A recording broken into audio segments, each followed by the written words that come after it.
Salut, c'est Lado Vintage. Je viens dans une vidéo un peu spéciale que j'avais pas prévue à la base. C'est parce que j'ai fait un salon du livre il y a quelques jours. Pour vous, il y aura quelques jours. Et du coup, je voulais marquer le coup parce que c'est le premier salon de 2021. Moi, je n'en ai pas fait depuis 2019. Je pense que comme beaucoup d'entre vous. Donc, je me suis dit que j'allais faire une vidéo un petit peu spéciale sur le sujet et faire un mini book haul en fait.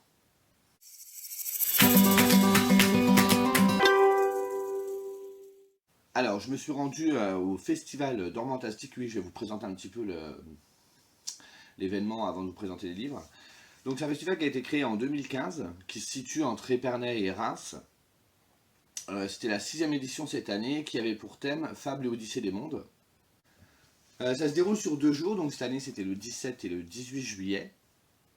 Le cadre il est vachement bien parce que ça se situe tout autour du château de Dormans et un peu plus haut en arrière il y a la chapelle commémorative de la Première Guerre mondiale. Je vous mettrai des photos. Et franchement il y a de la verdure, il y a un petit bois à côté. Franchement le cadre il est absolument génial. Donc c'est pas vraiment un salon du livre, c'est un festival parce qu'il n'y a pas que des livres donc avec des maisons d'édition et des auteurs et auteurs auto-édités, donc de maisons d'édition et d'auto-édition. Mais il y a également des artisans, donc on vend des vêtements, on va vendre des bijoux, des objets, toutes sortes de choses. Et il y a également des spectacles, donc que ce soit des concerts, des magiciens, enfin toutes sortes de trucs. Et les gens viennent également cosplayer selon la thématique, donc autour de l'imaginaire. Donc après, moi je me suis plus concentré sur justement les livres, hein, rien d'étonnant. Mais c'est franchement un événement qui est franchement pas mal. Alors, on attaque dans le vif du sujet. J'ai d'abord été, ce qui était très bien, je trouve, c'est qu'à l'entrée du salon, il y avait une camionnette qui vendait des livres d'occasion et qui les vendait pour 1 euro, que ce soit petit ou grand format. Donc je trouve que l'initiative, elle est super. Les livres étant en super état. Donc moi, je suis allé dedans, je me suis trouvé celui-ci, Alice au pays des zombies de Jenna Showalter. Donc c'est le premier tome de Chronique de Zombieland. Alors pour la petite histoire, moi là-bas, c'est pas ça que je cherchais. Et je me suis rendu compte en discutant avec une copine sur Insta qu'il y a une autre série également où ça parle de zombies, mais c'est Alice au pays des morts vivants. Et c'est pas la même chose. Là, on est plus sur de l'ado. L'autre, je sais pas trop. Ici, c'est chez Dark Kiss. Et en fait, Alice, elle a perdu. Ils lui ont pris, ils lui ont volé sa sœur, ils lui ont enlevé sa sœur. Et ils ont dévoré ses parents.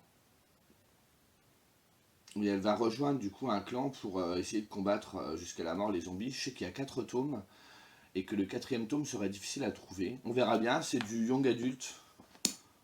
Mais moi j'ai vu le mot zombie, donc vous doutez bien que j'ai craqué. Et pour 1 euro, franchement le livre est vraiment en bon état. Il est juste un petit peu taché au niveau des pages, mais bon c'est parce qu'il a vieilli. Et également j'ai eu un petit moment de nostalgie, dirons-nous. Et j'ai trouvé dans ce stand des chairs de poule. Donc j'ai pris celui-ci, c'est la biographie de l'auteur. Donc c'est L'homme qui donne la chair de poule. Donc c'est chez Bayard Poche. Hein. Donc je trouvais ça pas mal que je ne savais pas qu'il avait écrit une petite biographie dans cette collection-là pour la jeunesse. Je trouve ça vraiment sympa. La couverture elle est vraiment pas mal. Elle reprend des éléments des autres couvertures des autres romans qu'il a écrits. Et après j'en ai pris 3 autres, mais c'est des livres que moi j'avais quand j'étais jeune adolescent et je sais pas où je les ai mis, honnêtement je sais pas. Donc j'ai repris Les Épouvantails de minuit. Donc je vous fais pas de résumé, hein, je pense que ça parle de lui-même, hein, la couverture du livre parle d'elle-même. Et j'ai pris également Dangereuse photo, je me souviens que je l'avais lu ou que je l'avais, je sais plus exactement. Et j'ai vu qu'il y avait une suite, c'est Photos de malheur. Donc j'ai pris ces deux-là, pareil, 1 euro. Et franchement les livres. Quand vous savez que c'est sorti quand même dans les années 90, je pense, non? Ça va faire un moment que c'est sorti ces trucs-là. Celui-ci 92, ah oui mais 95 en France. Et Les Épouvantails de minuit, 94. Donc ouais, ça a presque 30 ans, les livres sont dans un état exceptionnel. Hein. Franchement, ils sont vraiment en bon état. Donc du coup, voilà, j'ai réussi à me raisonner, je n'ai rien pris d'autre. Donc c'est déjà bien. Ensuite, je suis passé sur le stand de N.A. Illigan, donc de Nils, et j'ai pris Le Clan. Donc Thomas, la conjuration d'Enix. Regardez-moi cette couverture. Alors, est-ce que le reflet va se faire?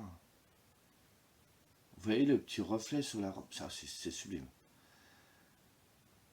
Donc ici, c'est la petite version, c'est la version collector, pardon. Donc il y avait une petite carte avec, donc ça c'est vraiment cool. Pendant la lecture, on aura la carte sous la main et c'est vraiment pas mal. En plus, elle est toute dorée, c'est vraiment joli. Et du coup, bah, le petit marque-page. Alors, je sais pas grand-chose sur cette histoire-là. Je sais que c'est de la fantasy, teintée de steampunk, j'ai du mal à parler, de steampunk. Et ses influences sont des sagas comme La Compagnie Noire ou Les Salauds Gentilshommes. Donc j'ai lu ni l'un ni l'autre, donc ça m'aide pas beaucoup. Moi, sur le coup, j'avais un petit peu peur parce que je me suis dit, moi, la fantasy, je suis pas le plus adapté à lire de la fantasy, j'ai toujours un peu de mal. Et puis en plus, quand j'ai entendu steampunk, j'ai dit, bah laisse tomber, j'en ai jamais lu. Mais du coup, en même temps, ça attise ma curiosité parce que j'ai vu quand même pas mal de critiques. Et les critiques sont super positives, dont des personnes que je connais qui l'ont lu, qui ont adoré, qui ont tout compris. Et qui sont pas plus que ça amateurs de fantasy. Donc je me dis, c'est tout bénef. Donc grosso modo, le clan, c'est un nom qui a résonné à travers tout l'empire de Lord Columis pendant 2 décennies, qui a suscité la terreur, la colère et l'admiration, et aujourd'hui, c'est limite le nom a été oublié, et le narrateur va essayer de nous retranscrire le destin de ce clan, justement. Donc je sais que c'est un petit peu aussi, l'auteur a dit, inspiré de la Révolution française, librement inspiré. Donc on risque pas de s'ennuyer, il risque d'avoir des rebondissements et tout ça. Donc ça a l'air vraiment pas mal. Je pense que je vais le lire d'ici cet été, je vais le rajouter à ma palle de l'été, enfin ma palle de l'été, ma pioche de l'été on va dire. Et parce que je trouve que c'est quand même des couleurs chaudes. Et ouais, c'est pour l'été, je trouve que ça peut être pas mal. Mais c'est vraiment, vraiment sympa. Ensuite, j'ai pris un post-apo de Elodie Vallée Vielgos, je sais pas comment ça se dit. Les Irradiés des Gavards, le tome 1, Les Affres du Temps. Donc ici, on suit 2 adolescentes, donc Annelle et Morgane. Morgane, ça doit être un garçon. Il n'y a pas de. Enfin bref. Ensuite, 2 adolescents qui prennent le train, et il se passe un blackout, le train s'arrête, ils sont dans le noir, et quand ils se réveillent, ils se retrouvent en 2080. Et c'est pas la joie, il y a eu une catastrophe nucléaire, donc là les gens qui ont été irradiés, le régime en place, il a été complètement bousculé. Il y a pas mal de choses qui ont changé, c'est loin d'être la joie. Et du coup, les 2 jeunes qui arrivent là savent pas trop ce qui se passe et vont essayer de combattre aux côtés de ceux qui vivent à cette époque. Grosso modo. Encore une fois, comme d'habitude, hein, c'est très flou. Hein. Ensuite, j'ai découvert une nouvelle maison d'édition à travers ce titre, donc Loki de Lily Fox aux éditions Sidney Laurent, je ne connaissais pas du tout. Cette couverture, c'est la couverture hein, qui m'a fait craquer. Dans cette histoire, on suit Abigail qui emménage avec son chat Loki dans un nouvel immeuble. Et en fait, depuis des décennies, il y a des meurtres dans l'immeuble, les locataires sont remplacés, mais personne n'a jamais su pourquoi, comment, ce qui se passait. Donc Abigail, elle décide, elle, à son tour, de mener l'enquête. Et son petit chat va se trouver mêlé à des phénomènes étranges. Alors moi, j'ai demandé à l'autrice si c'était plus ado, plus adulte. Elle m'a dit que ce serait plus... On peut young adulte, mais elle dit qu'il y a quand même du sang et ça peut faire peur. Donc, on m'en dit pas plus, c'est bon, je prends. Donc on verra bien. On verra ça. Mais la couverture, franchement... De cet auteur-là, j'avais pris il y a 2 ans Les Rois de Cendres, je crois que c'était ça le titre, que je n'ai pas lu parce que j'attendais que le tome 2 sorte pour lire le tome 1. On ne sait pas quand est-ce que le tome 2 sort, enfin bref. Et du coup, je lui ai pris Divano. Donc, le premier tome, c'est Ascension de David Royer aux éditions Nats. Donc, ici, on va suivre une jeune fille, je ne sais pas comment elle s'appelle. Donc, c'est la jeune fille qui est ici, qui du jour au lendemain devient une déesse. Donc, elle se retrouve avec les dieux et tout ça. Alors, on lui a rien demandé, donc elle se retrouve là, elle ne sait pas trop ce qu'elle doit faire, elle ne sait pas comment que ça se passe. Et en plus, elle est entourée elle est tombée dans un panier de crabes parce que les dieux et déesses, c'est les premiers à trahir, à accompagner, on peut faire confiance à personne. C'est ce que l'auteur m'en a dit. Et pour lui, c'est plus adulte qu'ado. Donc moi, je dirais plutôt peut-être young adulte, je sais pas. Donc c'est de la fantasy. Ah, c'est Opal, c'est une étudiante, voilà. Et pareil que la demoiselle ne se laisse pas faire, elle est un petit peu sarcastique et tout ça, mais j'ai bien envie de voir ce que ça peut donner également. Donc il y a 3 tomes. Hein. J'ai demandé à l'auteur, il y aura 3 tomes. Dans avec ce personnage-là, les 3 tomes sont sortis, et ensuite je vous mettrai les couvertures des 2 autres ici. Et il veut garder l'univers et il a déjà commencé à écrire une autre histoire avec faire des spin-offs en fait. Donc ouais. Je suis tombé sur une anthologie. J'ai discuté pareil avec un auteur qui présentait certains trucs. Et j'ai vu qu'il avait écrit dans la première anthologie des éditions Noires d'Absinthe, donc La Folie et l'Absinthe, couverture pareil, encore sublime. Donc moi j'avais le deuxième recueil de nouvelles que je vous ai montré. Je sais pas si je vous l'ai déjà montré dans cette vidéo là, enfin je vous la montre là. Je crois pas que je l'ai encore posté. Donc ils ont sorti leur deuxième anthologie, c'est Noir.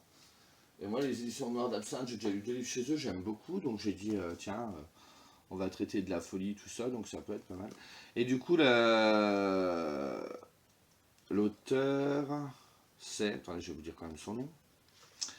C'est Geoffrey Legrand. Donc il a écrit une nouvelle et du coup il avait le livre sur lui et je l'ai pris.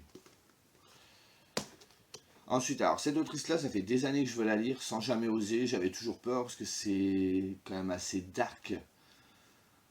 Donc j'ai demandé à des potes ce qu'ils avaient lu et tout, machin. Ils m'ont dit qu'il y en a qui étaient quand même un peu plus soft. Et là, j'ai discuté quand même pas mal avec l'autrice. Elle m'a présenté tous ses romans. Donc j'en ai choisi 2. Donc l'autrice, c'est Christelle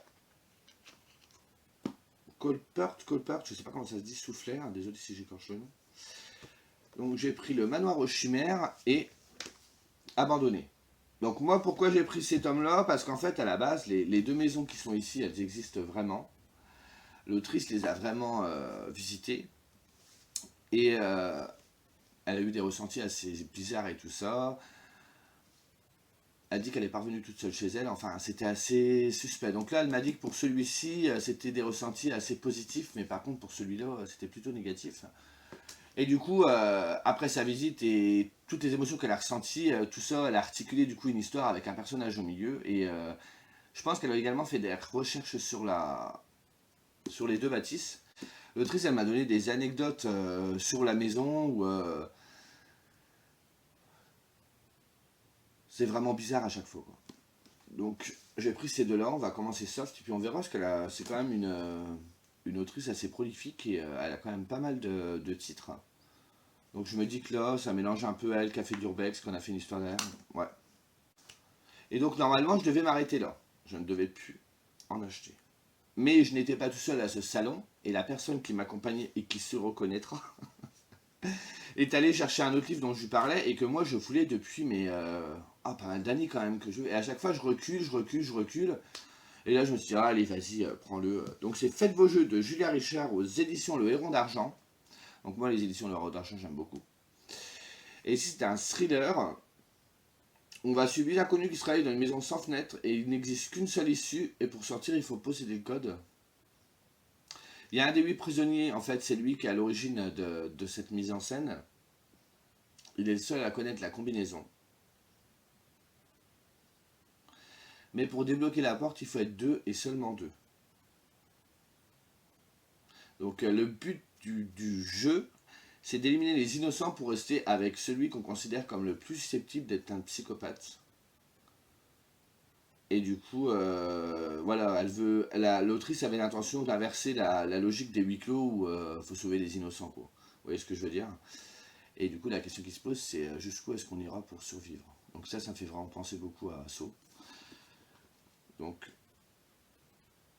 on verra bien. Il y a vous avez